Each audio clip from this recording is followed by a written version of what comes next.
Que la paix soit surtout bien guidée. Alhamdulillahi Rabbil Alamin.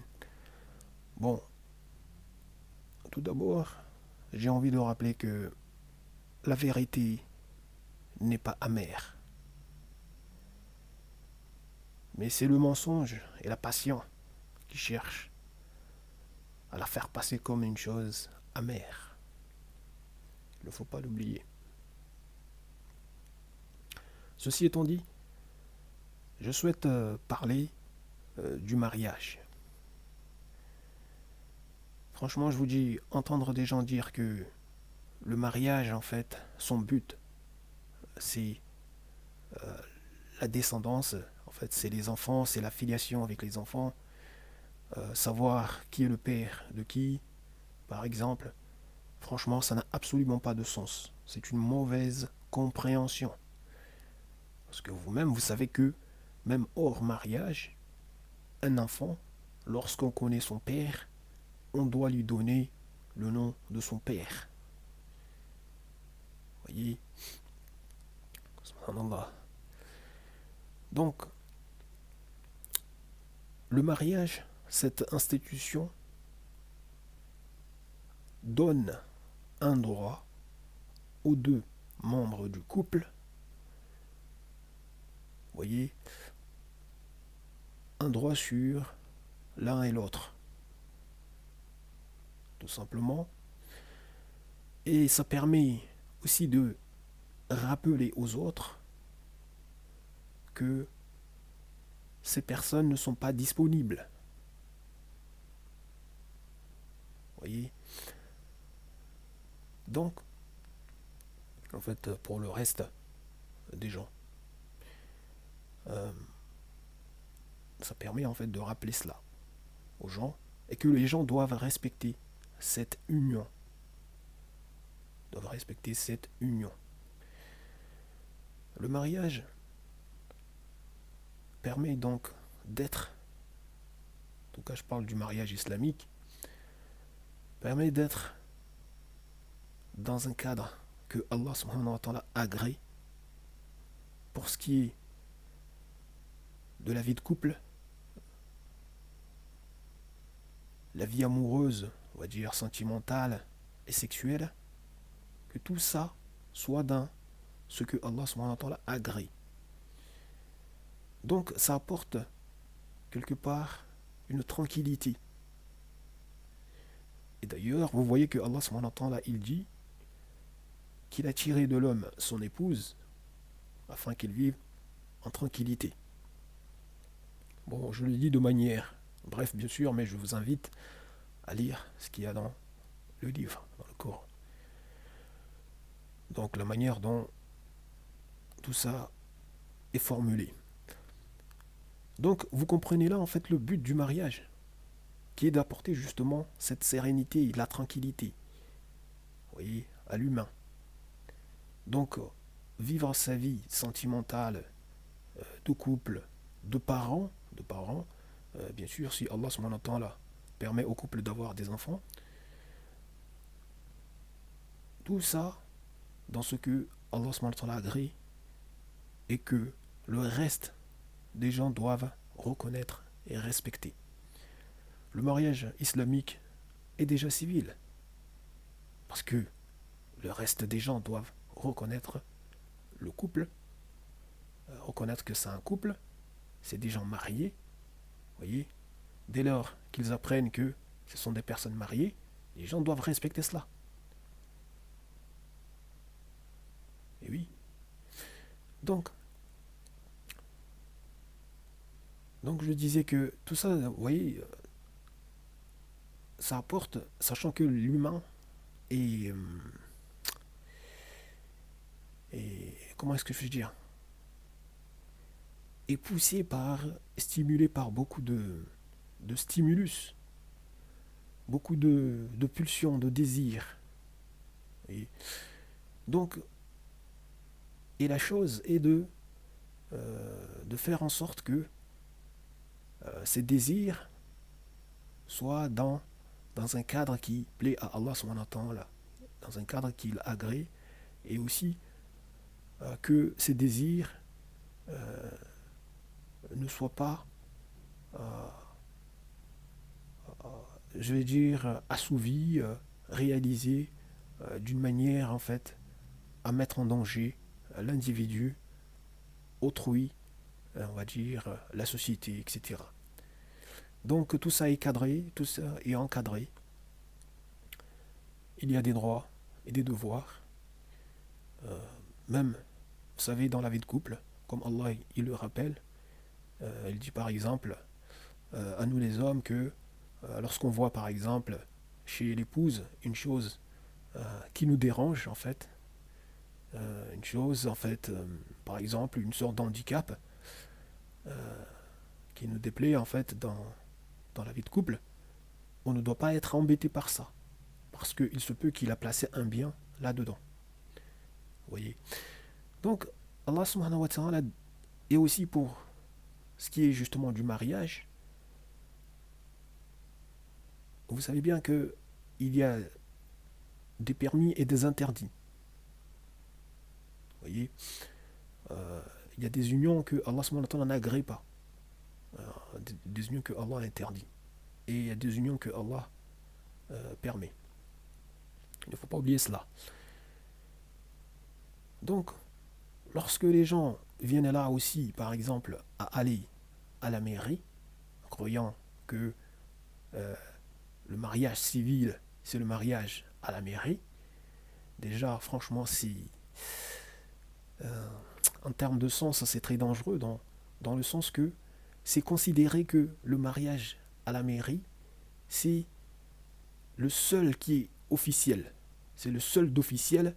Par exemple, si le couple vient là à se séparer, et d'ailleurs c'est ce qui se passe, hein, le couple vient là à se séparer, tant que le tawhut n'a pas signifié que il y a divorce, le divorce est conclu, ratifié, on va dire entre guillemets, en fait prononcé par lui, euh, les deux sont toujours considérés comme étant mariés de manière officielle. Et oui, dans le civil, parce que ce qui est reconnu comme civil, comme légal, dans le droit, on va dire, de la cité, c'est ça. C'est à la mairie.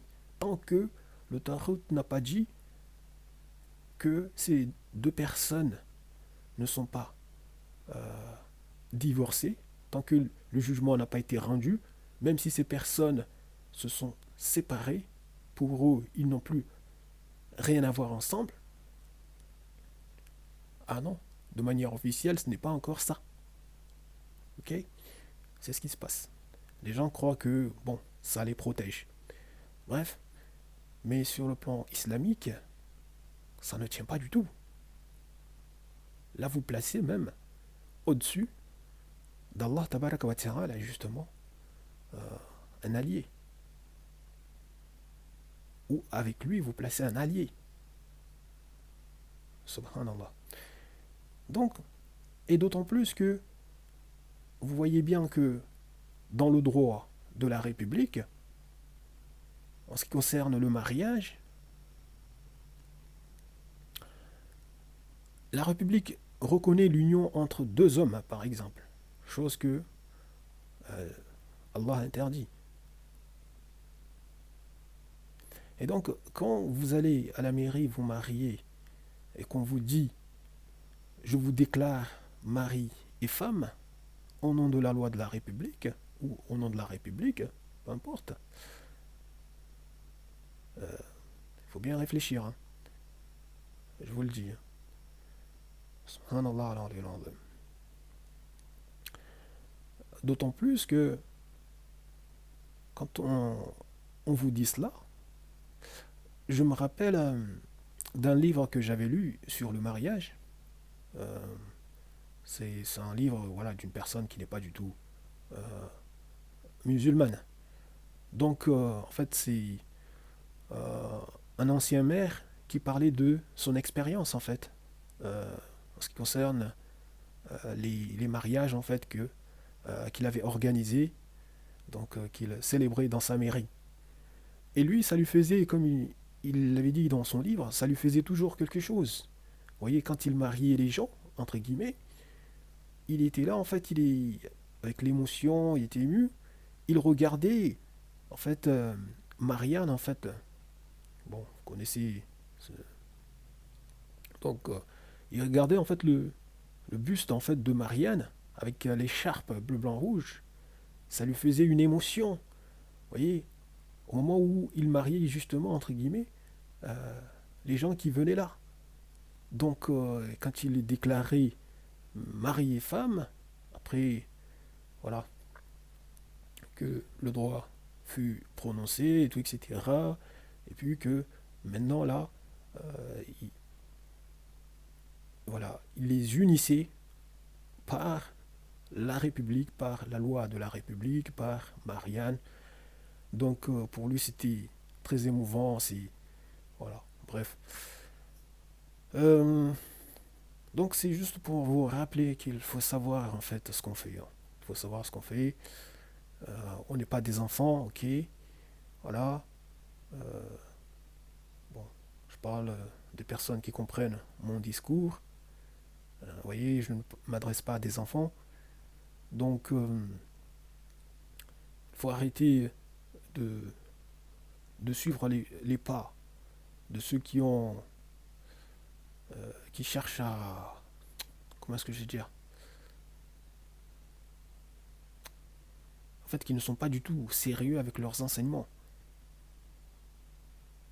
Vous voyez, parce ils ont tellement peur de les respecter qu'ils suivent toutes les passions, en fait, des gens.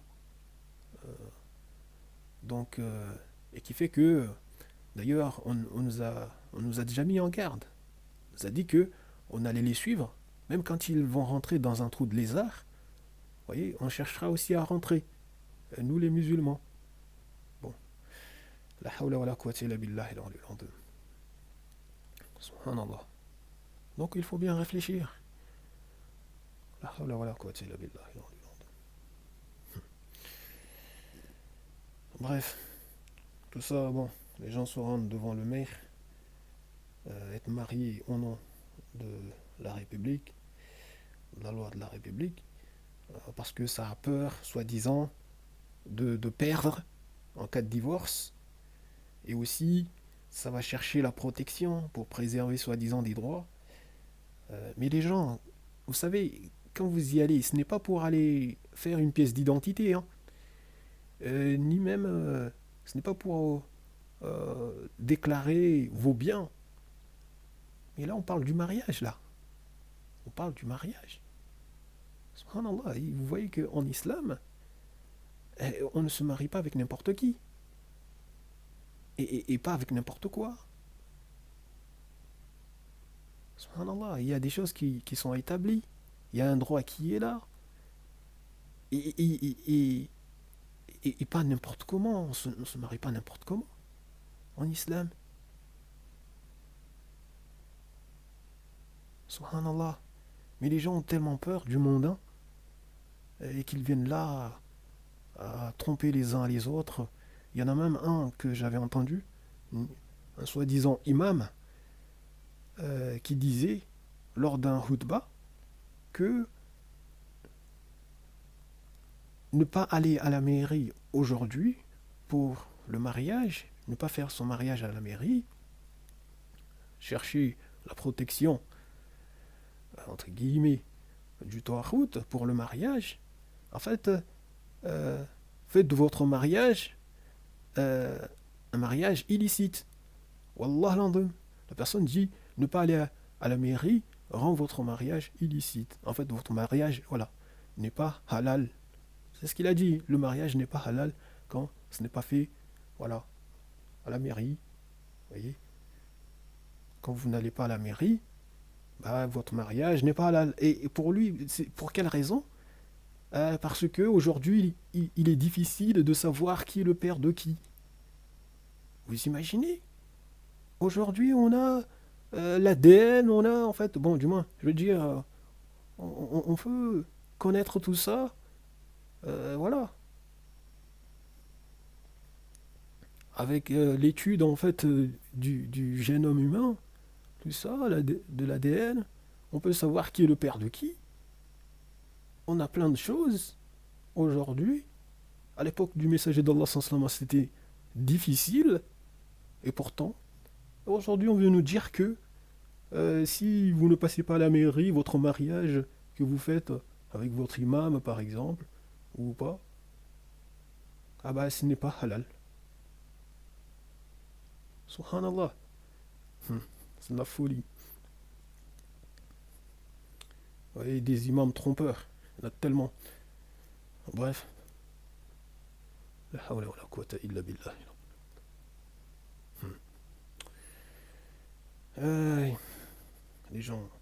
Donc, toutes ces personnes qui disent que oui, à la mairie, c'est pour protéger les femmes et tout, etc.